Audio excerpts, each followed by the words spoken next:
चलो भाई देखो अब मैं क्या करता हूँ। दिल्ली से वीआईपी कल्चर बंद होना चाहिए। दिल्ली का कोई भी विधायक, कोई भी मंत्री, कोई भी अफसर लाल बत्ती की गाड़ी नहीं लेगा। कोई भी अफसर, कोई भी विधायक, कोई भी मंत्री बड़ा बंगला नहीं लेगा, अपने लिए सिक्योरिटी नहीं लेगा। रामलीला मैदान के अंदर हम स्पेशल असेंबली सेशन बुलाना चाहते हैं और ये लोकपाल बिल वहां पास करेंगे।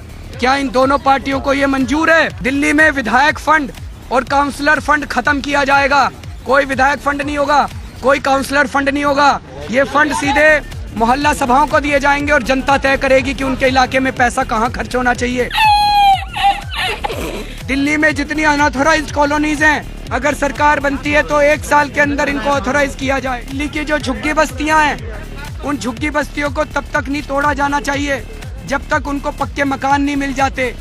झुग्गी बस्तियों के अंदर साफ सफाई की और शौचालय की व्यवस्था की जाए। शिक्षा को लेके, स्वास्थ्य को लेके, महिला सुरक्षा को लेके, न्याय व्यवस्था को लेके ढेर सारे मुद्दे हैं। ये सारे मुद्दे इस बार, ये पहली बार भारत के इतिहास में हो रहा है कि सरकार बनेगी तो मुद्दों के ऊपर बनेगी। बंद करो हाथ जोड़ के। मैं पंजाब में भी तो आपने यही कहा था ना, महिलाओं के अकाउंट में पैसे डालेंगे। चुनाव का रिजल्ट कब आया था पंजाब का?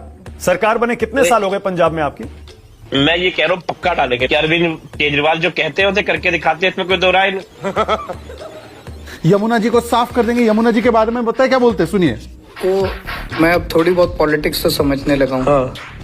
यमुना पे वोट नहीं मिलेंगे। बताइए, 2015 में बोला था 2020 में करेंगे, 2020 में बोला 25 में करेंगे, बोल रहे यमुना पे वोट नहीं मिलते तो नहीं करेंगे। अच्छा, पानी दिया है सबको, सुनिए ये है पानी का हाल। एग्जैक्टली 22 महीने के अंदर दिल्ली के हर कोने के अंदर, दिल्ली की हर कॉलोनी के अंदर, सभी घरों के अंदर पाइप से दिल्ली में पानी पहुंच जाए। ये फरवरी 2016 का बयान है। आज क्या है 2024। पहली टोटी लगा के पी रहे, बोल रहे थे कि एक टोटी में आ गया। इनके खुद के शीश महल में नहीं आता, 17 आरओ लगे हुए 17 आरओ लगे हुए हैं। अपने घर में भी साफ पानी नहीं दे पाए। अब आते हैं आपके अच्छा, तो इन्होंने माना भी है इस बार, मेरे इंटरव्यू में भी माना। वो बोले 3 वादे मैं पूरे नहीं कर पाया। अच्छा जी, माना उन्होंने तो। अच्छा, बाकी के वादे पूरे कर दिए। 500 नए स्कूल कहाँ हैं? 20 नए यूनिवर्सिटी कहाँ है? कल इनके एक और प्रवक्ता है, चलिए राजेश जी तो एक सुलझे हुए व्यक्ति है, इनके एक नए प्रवक्ता ने बोला कि हमने स्पोर्ट्स यूनिवर्सिटी बना दी। मैंने बोला एड्रेस बताओ, तो भाग गए। मैंने कभी भी अपने हिंदू होने का नौटंकी या प्रचार या वो सब नहीं किया। मैं जाता हूँ, मेरा धर्म है, मैं अपना भगवान से मेरा रिश्ते को मैं फ्लॉन्ट नहीं करता। ठीक है, पर्सनल स्टेटमेंट है वो आपका कि ये रिलीजन मेरा पर्सनल स्टेटमेंट है, लेकिन आपका एक स्टेटमेंट पब्लिक जो हुआ वो दिखाते हैं। आइए दिखाइए जरा, प्ले करिए एक बार। एक दिन रामचंद्र जी खाने का इंतजाम करने जंगल में गए। माता सीता को अपनी झोपड़ी में छोड़ गए और लक्ष्मण को बोले कि तू सीता मैया की रक्षा करेगा।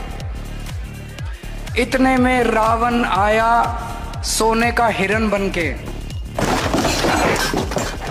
आया कि नहीं आया? सोने का हिरण बन के आया। सीता मैया लक्ष्मण को बोली मेरे को ये हिरण चाहिए।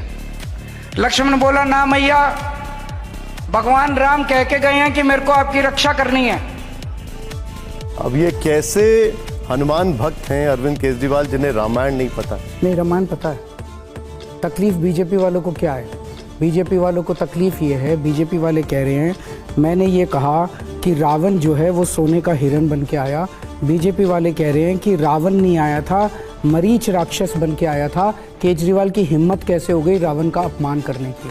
दोगले की औलाद ये कौन सी फिल्म लाया है? Some people are suggesting now that Arvind Kejriwal has political ambitions. Arvind Kejriwal is from Hisar. What is happening in Hisar is a indirect manifestation of Arvind Kejriwal's own political ambitions, which are coming to the surface. Arnab, I have made it very clear, and I am again making it very clear on your channel, on your program today. I will never fight elections in my life, and I don't want to hold any post in my life. I have no political ambitions. Does that apply to all the core members of your team? It does. But I can't take responsibility of others. As of today, it does.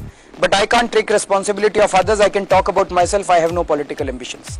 And you will never fight an election. You will never seek a political post. I'll never fight an election. Rahul Gandhi तो छोड़िए, अरविंद केजरीवाल कह रहे हैं कि middle class के लिए relief tax का उन्होंने आपको हिदायत दी थी, उन्होंने रेकमेंडेशन दी तो आपने किया।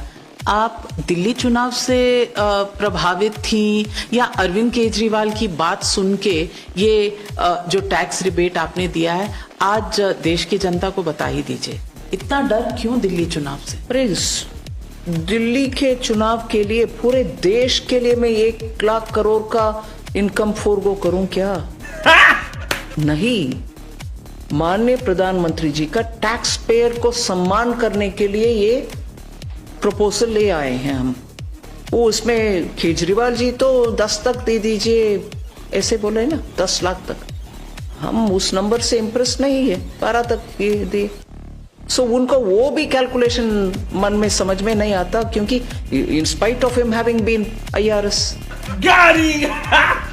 ये सारे मिल गए और संसद के अंदर जो नाटक हुआ, लालू प्रसाद यादव खड़े होके कहते हैं अन्ना हजारे जी ने चिट्ठी लिखी थी प्रधानमंत्री को एक बारी, वो ये मान के बैठ गए हम राजा बन गए हैं, वो अब सेवक भी कहने वाले को तैयार नहीं है। बताइए, ये लालू यादव ये भूल गए कि उनकी गाड़ी और उनका बंगला उस गरीब आदमी के टैक्स से चलते हैं। ये वो भूल गए कि ये लालू यादव उस गरीब आदमी का वाकई नौकर है। मुलायम सिंह जी ने संसद के अंदर कहा कि अरे ये इनका अन्ना हजारे का जन लोकपाल बिल आ गया तो एक दरोगा हमको आके जेल में डाल देगा। तो साथियों, दरोगा तो चोरों को जेल में डालता है, तो चोर की दाढ़ी में कहीं तिनका तो नहीं है? ये आपका पीने का पानी है, इसको देखिए, इसमें बदबू आ रही है। केजरीवाल जी ने वायदा किया था कि 5 साल के अंदर मैं दिल्ली का पानी साफ कर दूंगा, यमुना जी में जाके नहाऊंगा, यमुना का पानी पीऊंगा। केजरीवाल जी, दिल्ली का पानी पी लीजिए, 1 गिलास पी लीजिए, फिर देखते हैं क्या होता है। अस्पताल में मिलेंगे आपसे। दोस्तों, केजरीवाल की राजनीति में आने के बाद ऐसे कई सारे बयान हैं जो झूठे साबित हुए, जैसे यमुना, हवा, पानी, कॉलेज, यूनिवर्सिटी, हॉस्पिटल। इन सभी बयानों का कोई भी प्रमाण जमीन पे नहीं दिखता कि ये काम हुए भी हैं या नहीं। दिल्ली इलेक्शंस की वजह से केजरीवाल के कई सारे इंटरव्यूज आ रहे हैं और इन सभी इंटरव्यूज में केजरीवाल की ब्रूटल इंसल्ट हो रही है, लेकिन फिर भी इंटरव्यूज रुक नहीं रहे। ऐसा लग रहा है कि इस बार आपकी हालत खराब है और बीजेपी के आने के चांसेस ज्यादा हैं। तो वीडियो पसंद आई हो तो लाइक, कमेंट करें और शेयर करना ना भूलें। तो वीडियो को एंड तक जरूर देखना। जय हिंद।